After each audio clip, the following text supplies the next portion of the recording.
Howdy, my name is Astrana, and welcome to the Cosmic Chaos. It's been a hot minute since I posted anything here. Again. In my defense, I've been extremely busy with school and work and haven't had time to work on anything. Until now.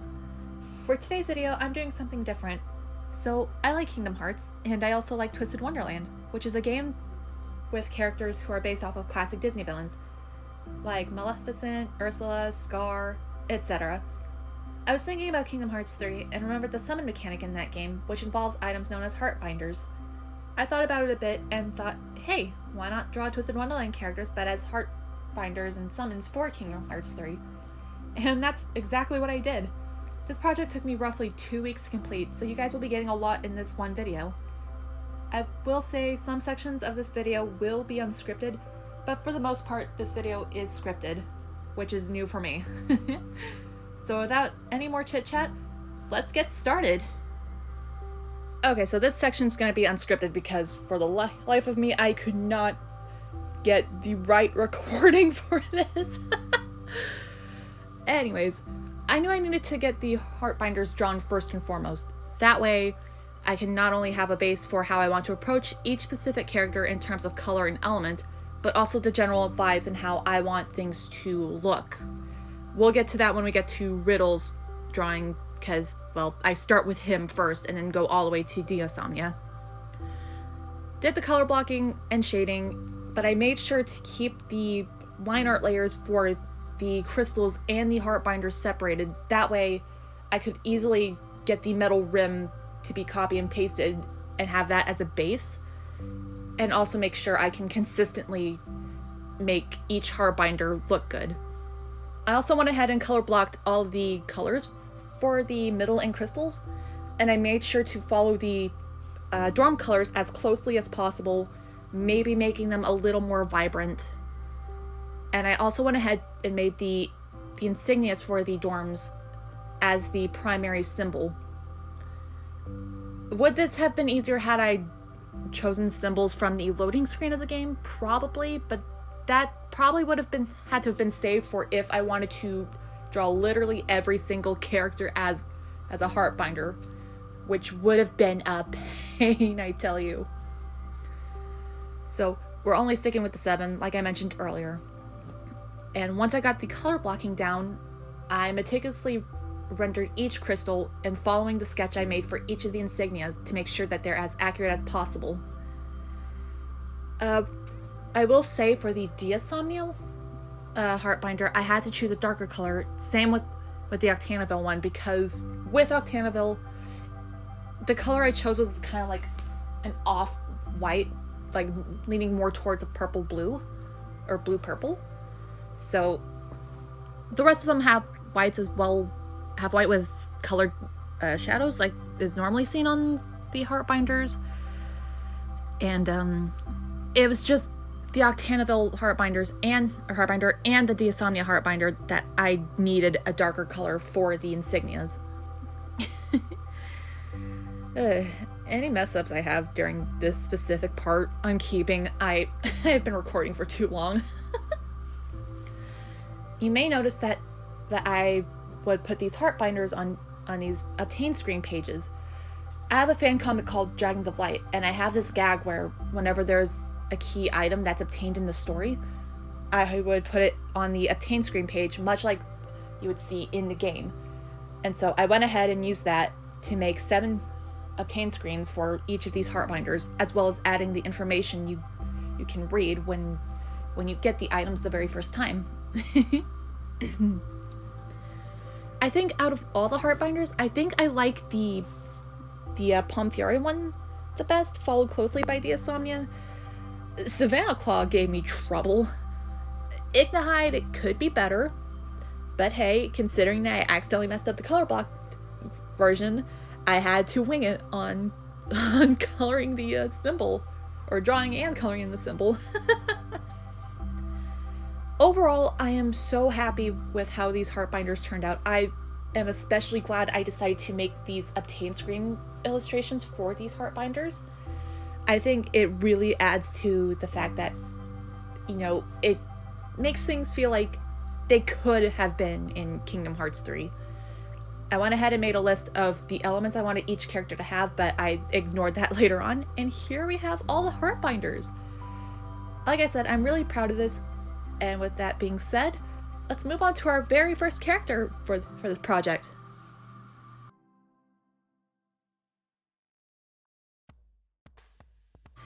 So I was an absolute dingus and forgot to show me drawing like the sketch and the base sketch and whatnot, but here we are. For this project, I wanted to follow the design rules that I noticed with the Kingdom Hearts 3 summons, meaning that they all have fun effects that are unique to each specific character. I wasn't sure how to figure that out at first, and I had no idea how I was going to figure it all out. But ultimately, I decided to focus on one thing at a time, starting with the sketch and making sure I get the energy of each character. For the color blocking stage, I thought it'd be a good idea to use the magic colors I wanted to use as the base, but I later changed that to general skin tone to make things a lot easier to see, especially with red elements like his hair and his cape and all that other stuff. For his pose, I decided to have it look like he's about to cast his signature spell, which is Off With Your Head.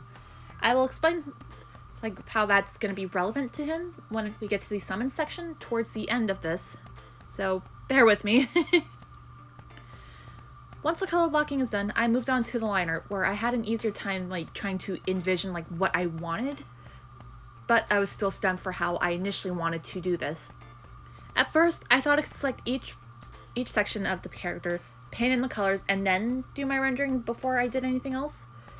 But ultimately that took way too long, and you'll see like when I get to like areas like his outfit that I would use an airbrush tool after fully coloring in an area and making the edges softer, which makes the magic appear like behind the layers, if that makes any sense. Yeah, line art, very easy. Figuring out how I was gonna color everything and keep it consistent throughout this whole project, not so. And because of how detailed Riddle is especially, coloring took a while, and figuring out like how I wanted to do all of this really stumped me.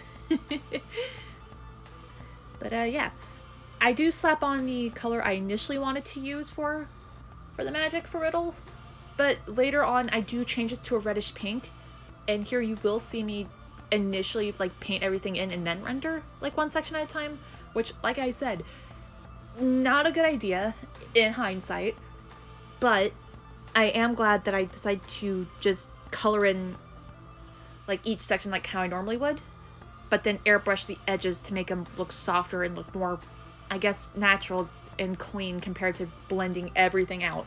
And yeah. Overall, I think changing the magic color from pink, or from the dark red to that reddish pink, really made Riddle pop, especially with his hair and the cape. And I think that was a good call on my part. And it didn't help that the red that I used looked way too close to the Scarabia red. And yeah. Now, for this, I didn't really add in too many of his details. Like, I omitted some, like the Dorm insignia on his shirt, as well as the designs in his little, like, part of the outfit, like the butt cape. I don't know. Anyways, yep. Once I figured out and got a flow going with how I wanted to proceed with this project, Riddle went by very smoothly, and I ended up enjoying rendering him now that I had everything figured out. Now, I was still stumped on the effects for the magic, so in order to really figure this out, I had to think about this while I was rendering every little bit of Riddle. I thought, hey, maybe I could do my usual sparkles with the crystal dust brush I have, but ultimately I decided to ask my artist friends for help, and thankfully one of them suggested, hey, maybe try adding hearts or something. To get that glowing effect that these summons have, I thought it'd be a good idea to just mess around, find out. I slapped on an overlay layer, used 2 pinks and a purple, and got the effect I did. I didn't record me adding the fun effects, so we shall move on to the final product as well as summons information. Yeah, and here we have it.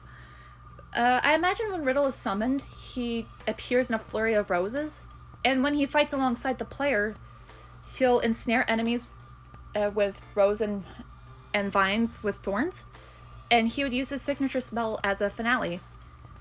With Off With Your Head, I imagine it would cast a debuff on enemies that prevents them from using elemental attacks, if any, or just general magic, which will allow the player to have a bit of an advantage. It would definitely be most effective during a boss fight, which will help you knock down at least 1 or 2 health bars. And with that being said, I'm really happy with this piece, and the rest will be smooth sailing, so let's move on to the next one, which is Leona Kingscholar, House Warden of Savannah Claw. Leona was one of the few that I was the most excited to draw and work on, as I wanted to do something similar with how Simba was executed. My first thought for Leona was Sandhair, because of his signature spell, King's War, can do some serious damage and turn things to sand depending on what he touches.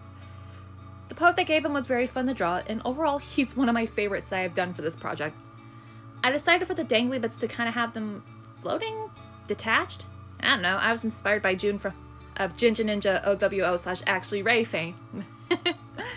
There really isn't much for me to talk about for this, other than the fact that there are some areas where later on I will use like a textured blending brush, but that's beside the point. We're at the sketching stage already, and I think it would be wise if I don't make the same mistake I made for Riddle and save the summon information to the end. I'm still trying to get things figured out. So anyways, for his information, when Leona is summoned, he'll appear in a sandstorm before making himself known to the player. He will be another offensive summon, meaning that he will be fighting alongside the player. His main attacks are mainly claw slashes and a roar very similar to Kingdom Hearts 3 Simba's roar attack, only with sand instead of fire. Either way, he needs to make contact with his enemy before he can use his signature spell, which will be his finisher. King's Roar will absolutely annihilate any enemies. Goddamn. Any enemies he managed to make contact with. It's crazy overpowered on regular enemies, but it will only do 2 to 4 health bars worth of damage to boss enemies. Still a lot of damage, but it will not one-shot any bosses unless you somehow manage to get onto a boss on their very last health bar. In which case, good for you. His sketch, it did take a while. I think I accidentally missed the color blocking stage. Whoops. I had to trust the process for the magic color I used for Leona's. So occasionally you'll see me like turn that layer on and off again to make sure everything worked and if everything was cohesive. This one was very much a trust the process thing. And boy, I thought Riddle was detailed. The jewelry that Leona has, very detailed. He was a bit of a challenge because of this, but because I was so looking forward to working on him, I think I can easily let that pass.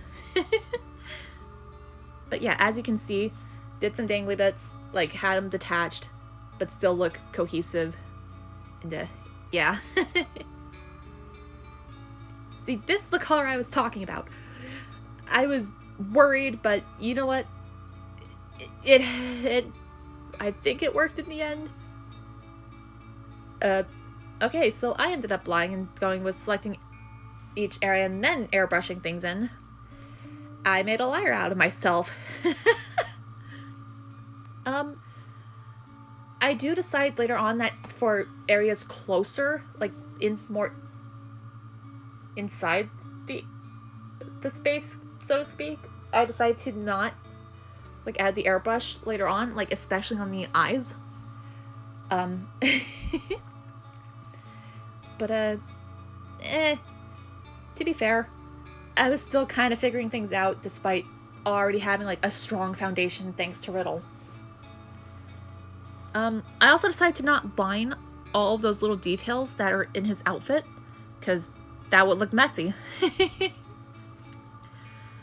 And like I mentioned earlier, I do end up using like a textured blending brush. This will be seen especially in the shirt that he wears, because I'd imagine there'd be some texture to it. And other than that, there is not really a whole lot else to say about Leona. He's definitely one of my favorite characters. I definitely relate to the very lazy dragon boy. And like his hair was definitely fun, and later on when I add all of the fun effects, it really pulls everything together. Oh yeah, and I decided that starting with Leona, I would take the colors, like 2 primary colors that best represent the dorms, and then like use those 2 as an overlay, but also slap on like a complementary color to go with it, so to speak. Like with Leona, I think I used yellows. Yeah, I did. And like as his primary colors, and then I used like I think a purple to like as his complementary color of choice. But overall, Leona, he was fun to draw.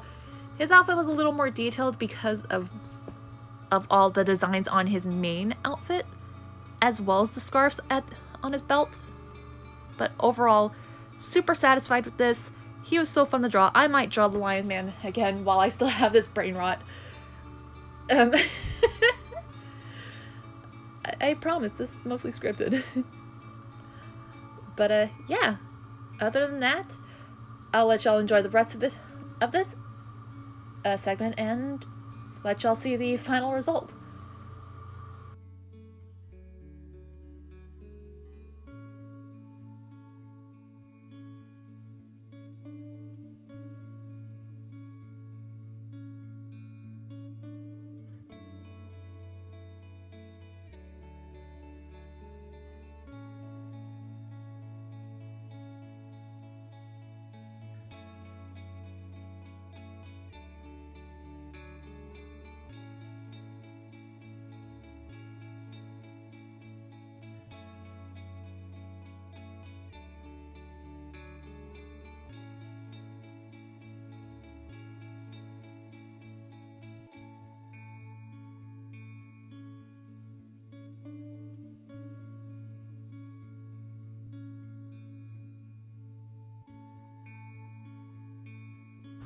Oh my god, Azul, he was cursed. Absolutely cursed, I tell you.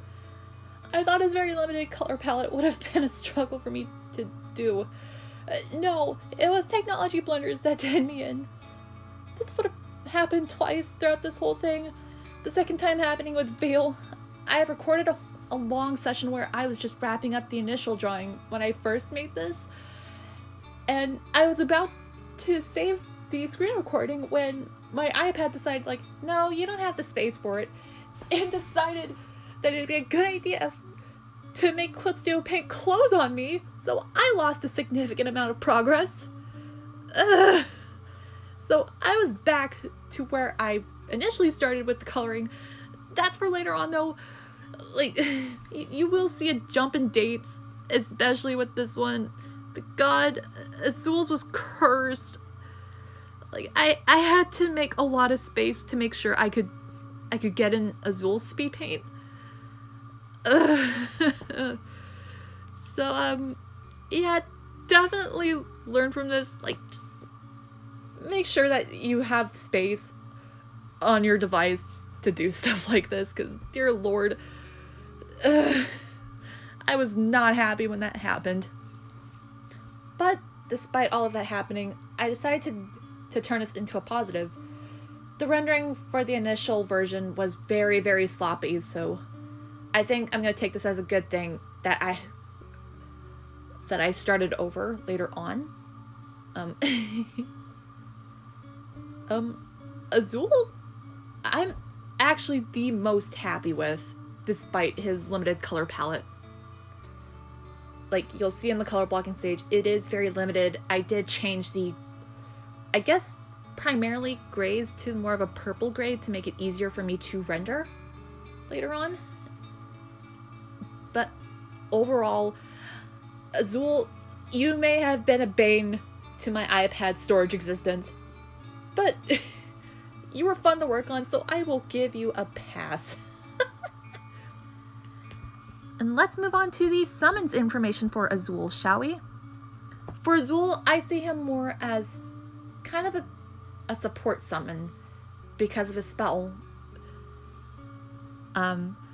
When he first appears, I imagine him like taking three of players' abilities or magic.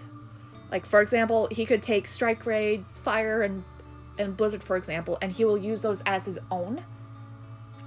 But then when it's time to finish the summon, he will give those abilities back to you, and they will be temporarily enhanced for a short period of time to deal some pretty serious damage. Like, overall, like I said, the temporary buff that each ability will get will only be temporary for that finisher. It will not carry over to the rest of the fight. And I like to imagine that he'll disappear in a flurry of bubbles or something. But I do think like it'd be fun, like if he were to like take 3 of your spells, for example. I imagine he'd immediately give you the Za tiers, which is like the most powerful tier that you can get. Like if you spam, like say Firaga, for example, you'll get Fira Za. And yeah, that's just how I imagine how his signature spell would translate to a summon. Overall, like I said, I think he's my all-time favorite, despite how absolutely cursed this specific one is. And I think with him being a support summon compared to the others is definitely a good call, because with Azul's signature spell, he'll make deals with people, and he'll use whatever like he gets as collateral as his own. Like this is especially true in his chapter. And yeah, it is really interesting to see that he was able to craft such a spell, like to take others, but still like and add it to himself. I think that really does translate well to what I have in mind for him as a summon. Now that we're at the rendering stage, I am glad that my iPad decided to kind of reset my progress after I started coloring the first time. It really was sloppy, and I think I really needed to take the time to really render everything. Like normally there'll be like a couple spots I might miss, some I might miss on purpose, but the way I initially had this piece, it was so sloppy and not up to the standard I have for myself. So yeah, that is fun. Yeah. Hair was really fun to draw. The amount of swoops and swirls and all that, just love that for him. And I really do like that with characters like Azul, I do like that they do have the specific elements of the character that they are based off of. Like, his hair definitely screams Ursula to me, as well as the beauty mark on his face. Yeah, other than that, I will let you guys finish watching this segment. Overall, I think aesthetically, Azul's is my favorite. And I do like that I used purples as the overlay layer, and the 2 primary colors, and the yellow as the secondary color for his overlay to kind of match the contract. But yeah, I'll let you guys finish this off and see the final product, and then we can move on to Jamil Viper, who was the most fun to draw in my opinion. Alright, see y'all in the next segment.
Jamil was yet another character I was looking forward to drawing, mainly because of his hair.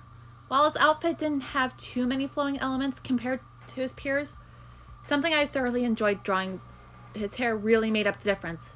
I forgot the tassels to his hoodie, but hey, his hair is fun to draw. Did I mention that his hair is really, really, really fun to draw?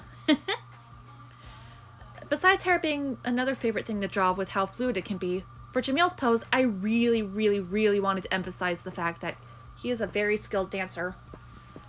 I messed with perspective a bit, and I ended up giving myself some foreshortening practice, which foreshortening is one of my many weaknesses as an artist. The hand facing the viewer was an absolute nightmare to sketch in, but okay, so hands for me are very simplified, so I really had to trust the process and allow the shading to do the talking.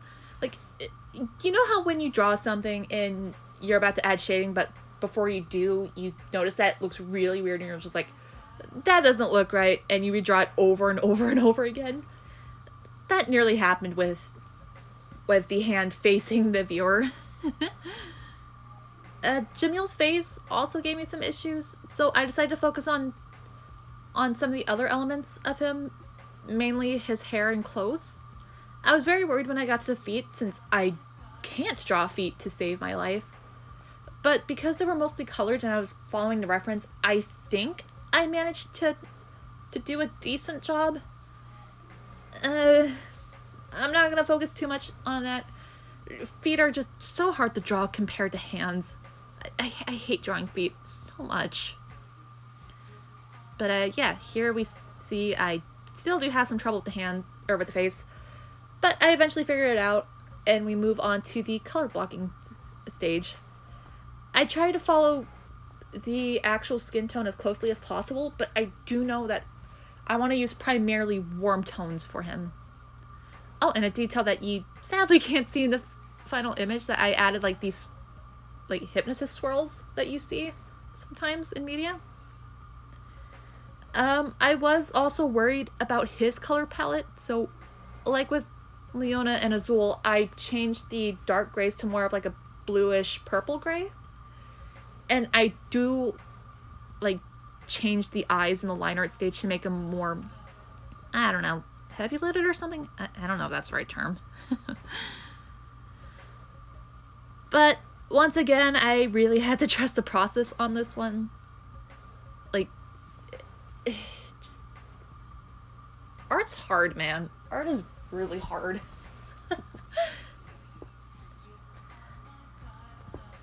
Oh yeah, and also because Jamil has dark gray eyes, I've noticed, I decided to breathe some color into it so it's a grayish purple as well. I don't know what my deal is with making, like, so, like, primarily grays and blacks, like, kind of more colored, if that makes sense, like, add a touch of color. I don't know, I'm weird. And you'll notice I used that dark red again, which, like I mentioned in Riddles, I'm kind of glad I changed Riddles to more of a light pink, or reddish pink, and kept the dark red solely to Jamil. Jamil is also another character who grew on me. Like, his overblock design really sells the fact that he's based off of Jafar from Aladdin. And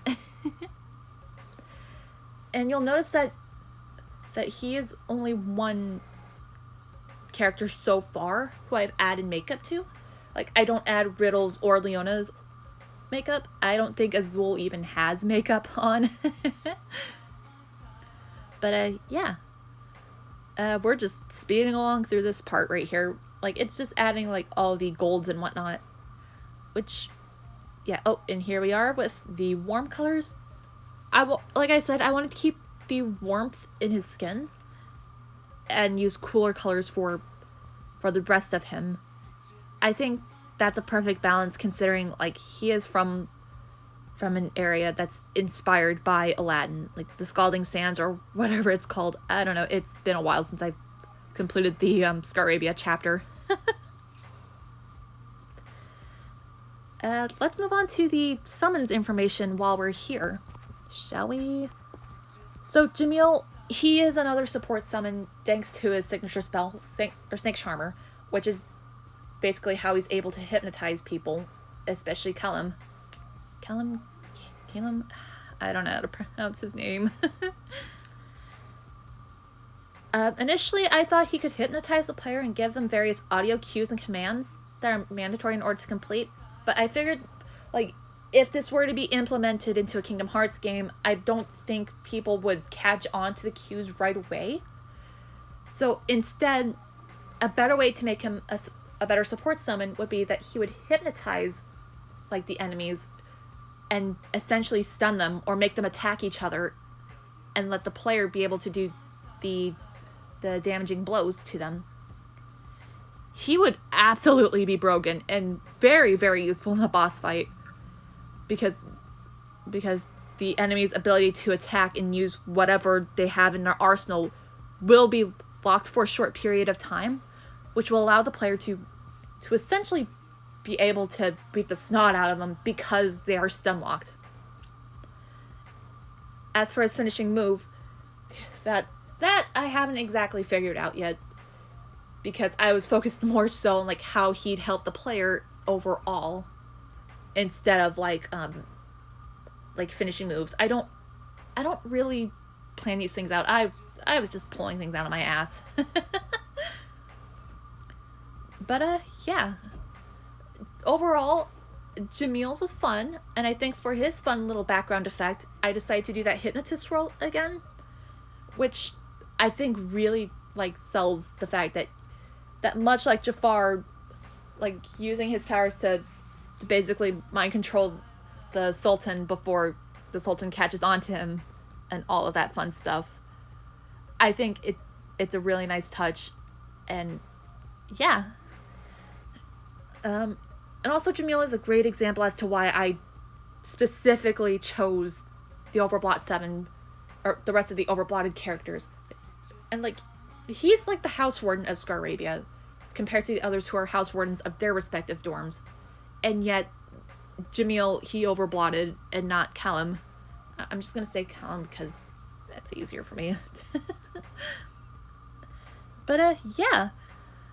Jamil, I'm gonna keep saying this, but he was fun, primarily for the hair, and yeah. Oh yeah, because he has some darker parts to him, I did outline some of the inner areas with white to make things stand out, and yeah, here's the final Jamil.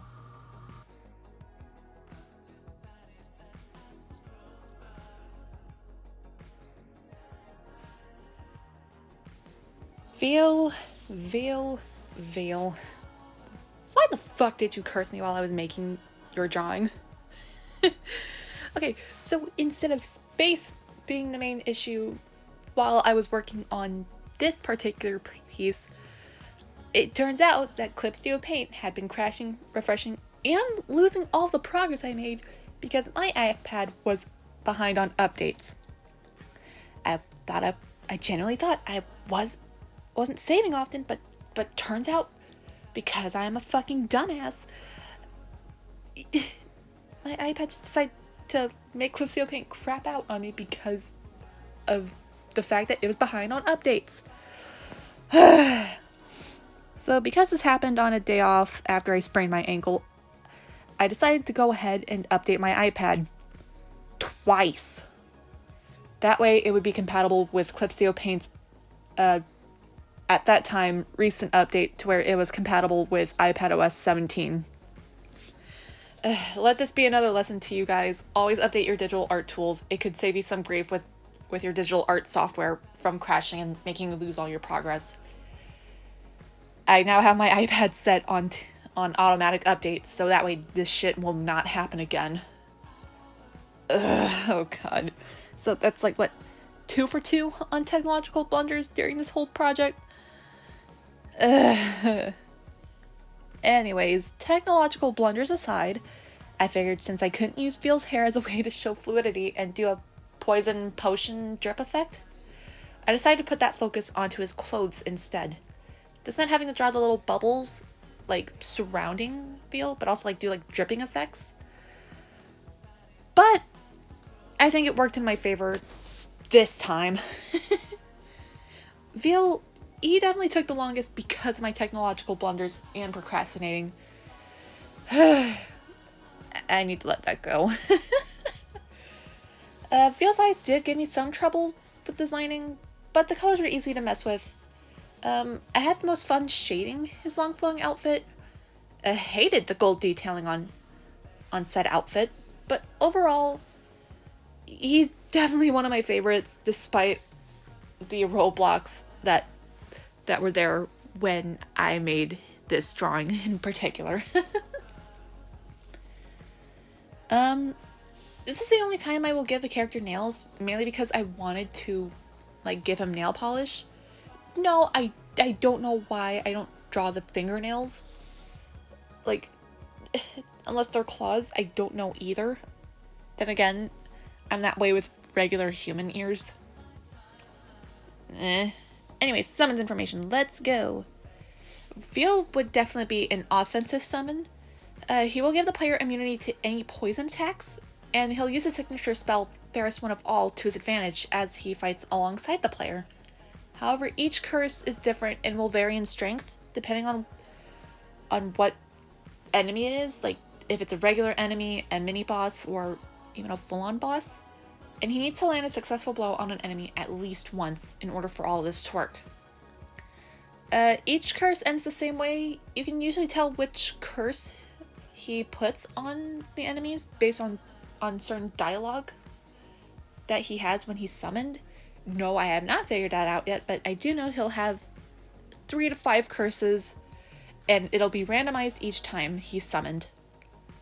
For his finishing move, both Veal and the player will deal the finishing blow together, fulfilling the conditions that Veal randomly set upon being summoned. I say randomly set, but it's gonna end the same way, so really, what was I thinking when I wrote this on Tumblr? I'm not gonna fully flesh out this little weird summon AU thing. As fun as this project is, it took a lot of brain power, and I was burnt out for at least a week after I finished Malleus's drawing. But yeah. Veal, he was definitely, like Riddle, he was definitely the most detailed. But I think the flowing elements definitely made up for that, so that did make things go by a little bit easier for him. And besides all the technological blunders, he was just cursed, man. There's no going around this. Fortunately, though, for the last two, there weren't any more technological blunders, and everything was smooth sailing. So, yeah. I did give him a crazed look, which, I mean, considering that I haven't finished the Palm Fury chapter, but I did finish his Overblot fight, I think it was definitely a good call to make him look crazed. It's just a little crazed, like, keep it subtle. Okay, but other than that, may I present to you the final product reveal before moving on to Edia's Shroud.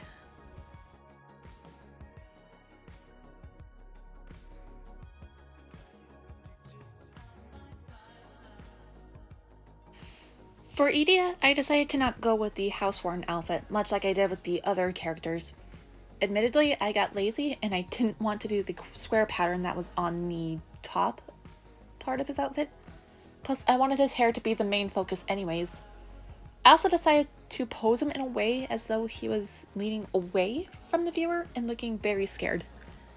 Which is perfect because I like irony, and I made him a more offensive summon rather than a support summon like Jamil and Azul.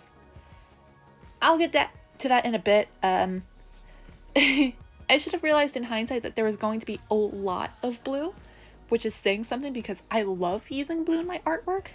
And I definitely should have done the houseworn outfit for Edia because of this, as I think the black/darker colors would have worked perfectly in contrast to the sea of blues. Well, lesson well learned in case I ever decide to make more Kingdom Hearts 3 summons for literally anything I have a secondary brain rot to again. For Edia's eye design, I decided to play with the more robotic look. Yes, I know he's alive, but I think that look in his eyes was a fun detail to add, considering the dorm he's the housewarden of, and all of his background in technology and the like.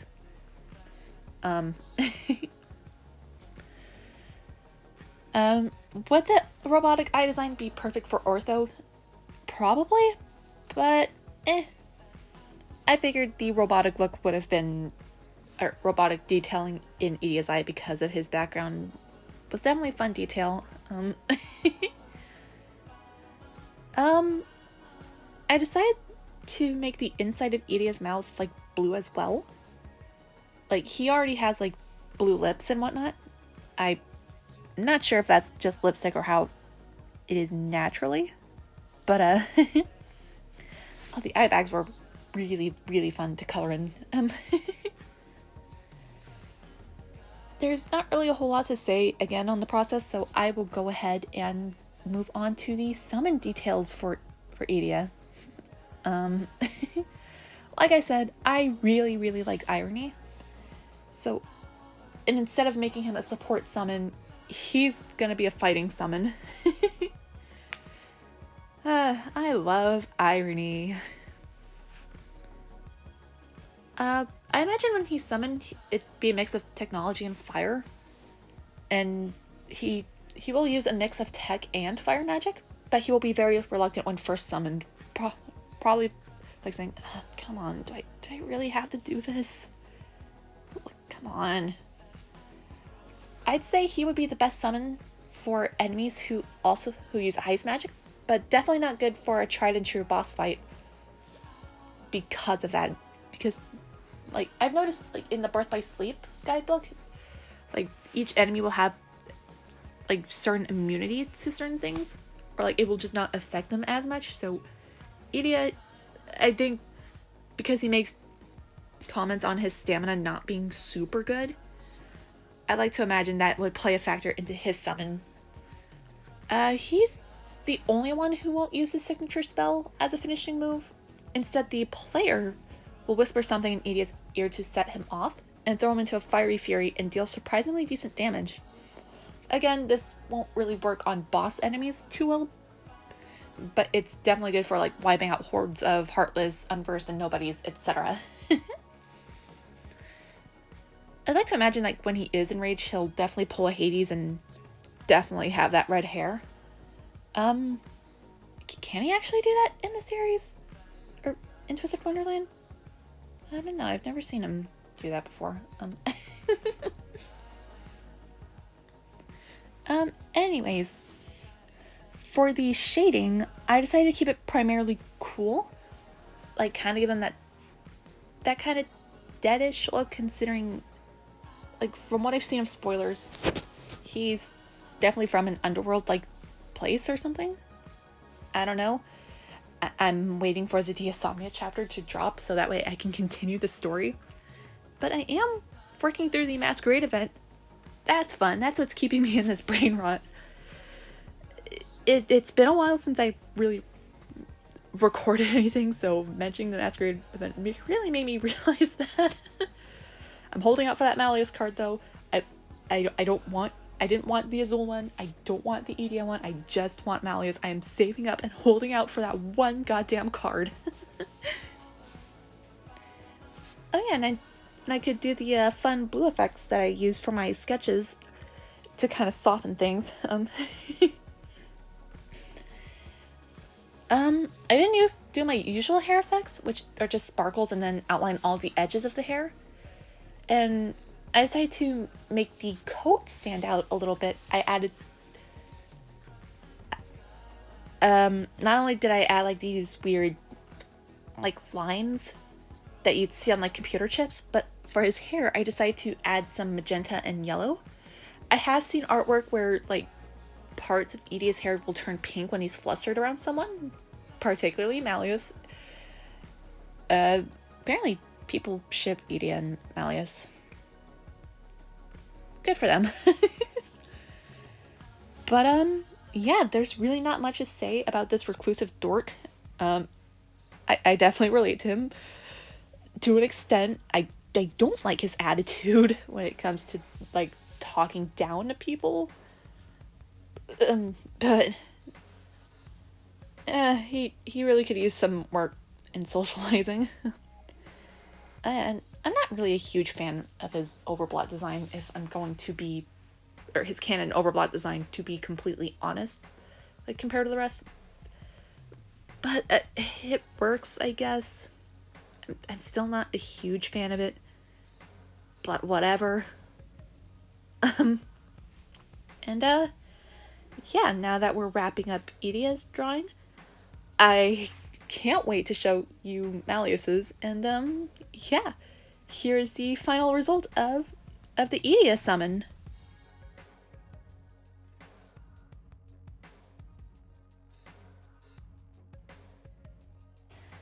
And last, but certainly not least, we are finally at my favorite character in Twisted Wonderland, Malleus Draconia. I'm not going to lie, I was terrified throughout the whole sketch process, and I was scared that I would not be able to do Malleus justice because he's my favorite character from this game. Actually, funny story. The reason why I got into Twisted Wonderland was because I saw fan art of Malleus. And I was curious and I was like, oh cool, you're a neat character. I like you. I don't know what you're from, but I like you. And then eventually Twisted Wonderland got to the English servers and been hooked ever since. I do play this game on and off. Like I mentioned earlier, currently I'm doing the whole Masquerade event. Holding out for the Malleus card, please. Please. I just want this one goddamn card when it eventually drops in the showcase. Anyways, that side tangents aside, I kept going with the sketch and eventually I got a pose that I liked. And once I was done, it was refining the sketch. I did tweak a couple of details and even removed his hat because I just wanted to draw the hair. There were some elements of his design that I found a little bit problematic, hence why I altered the details just a tad bit. This is especially prominent in the pants. I don't do that weird flared out thing. So design tweaking aside, magic wise, I decided that keeping the green that I chose for the Heartbinder, like that bright chartreuse green, that's very liberally, or I wouldn't say liberally, but very sparingly used. I think that's the right way to say it. I think it did do the character justice because he has dark colors in his houseworn outfit. Excuse me.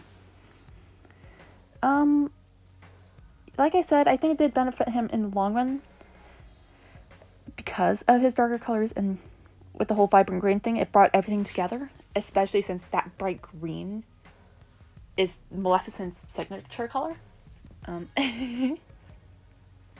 Malleus, I feel, would be the most overpowered because he's a fae. I think I would put him like on the same level as Kingdom Hearts 3 Ultima with the whole final form thing. Or Ultimate form. It's been a while since I played Kingdom Hearts 3. I'm currently playing Birth by Sleep right now, so it's gonna take me a bit to get back to Kingdom Hearts 3.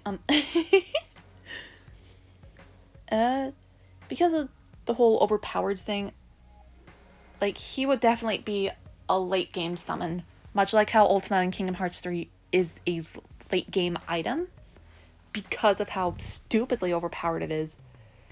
Or, you know, if you're one of those people who likes to transfer literally everything from one save file to the next, good for you. I'm not one of those people. I really like the scavenger hunt aspect of things. And since y'all are here, let's do the summons information for Malleus Draconia. He's definitely a late game summon, and because he would be very much overpowered, he would definitely pull out all the stops. Thorns, green fire, you name it. He'll do it. He can do massive amounts of detail to a foe, whether they be the common Heartless or a boss enemy. He would definitely appear in a flurry of green flames, kind of similar to how Maleficent would kind of appear and disappear in those green flames, I'd imagine. I would imagine his son, like, his dialogue would be like when he's first summoned, like, I appreciate you inviting me to join you, or something like that. Probably more elegantly than how I phrased it. He would definitely surround the area with thorns and then proceed to fight alongside the player. And for his finishing move, like, definitely deal at least 4 to 5, maybe 6 health bars of damage. I am looking at my Tumblr, and I think he would definitely do more than that, than the 2 to 5 I put.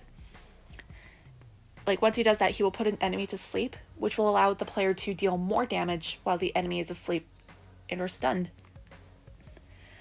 And I think that's all that there is to say about this project. I had so much fun, like, drawing all 7 of these characters. And like I mentioned in the beginning, I will not be drawing any more characters as summons, considering how many there are. But I think just these 7 is enough because, like I mentioned earlier, I burned myself out for at least a week once everything is done, or was done.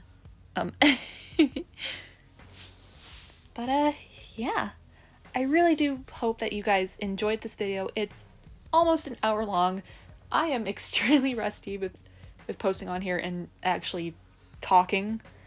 I will definitely try to post more often whenever I can. That way, like, I can keep things up, and hey, maybe someday I can reach 100 subscribers or something. Actually, let's start with 50. 50 subscribers, and we'll go from there. But seriously, if you made it to the end of this video and